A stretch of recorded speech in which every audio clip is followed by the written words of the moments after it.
अनेक अगत्यना समाचाરની લોકરક્ષક દળ પેપર લીક કેસ મામલે પોલીસે મુખ્ય સૂત્રધારની ધરપકડ કરી છે। મળતી માહિતી પ્રમાણે પોલીસે 3 થી વધુ સાગરીતોની દિલ્હીથી ધરપકડ કરી લીધી છે। આ તમામ આરોપીઓ પેપર લીક કરતી આંતરરાજ્ય ગેંગના સભ્યો છે।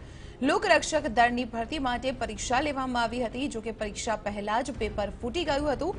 આ કેસમાં અગાઉ ગાંધીનગર પોલીસે અનેક આરોપીઓની ધરપકડ કરી અને આ આરોપીઓની પૂછપરછમાં આ કેસના તાર દિલ્હીની ગેંગ સાથે જોડાયેલા હોવાનું ખુલ્યું હતું।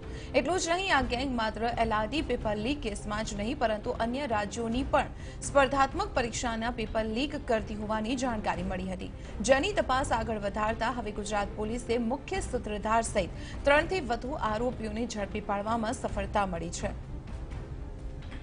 વિગતો મેળવીએ સંવાદદાતા યુનુસ ગાઝી પાસેથી। યુનુસ, એલઆરડી પેપર લીકમાં હવે મુખ્ય સૂત્રધાર સકંજામાં આવી ગયું છે, શું કોઈ ખુલાસાઓ થયા છે?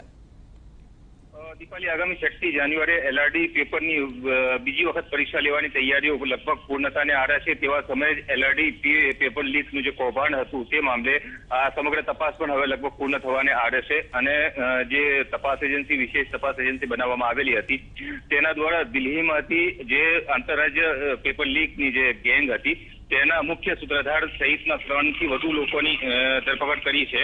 આ સમગ્ર મામલે ડીજીપી શિવાનંદ ઝા દ્વારા સાંજે 5 વાગે પ્રેસ કોન્ફરન્સ કરવામાં આવશે અને તમામ બાબતો અંગે ખુલાસો કરવામાં આવશે।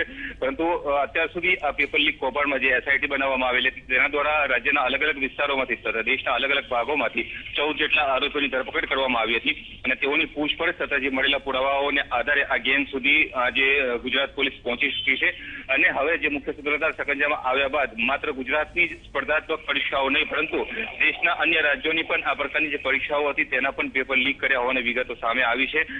લગભગ 5 વાગ્યા સુધીમાં તમામ બાબતો ઉપરથી પડદો ઉઠી છે।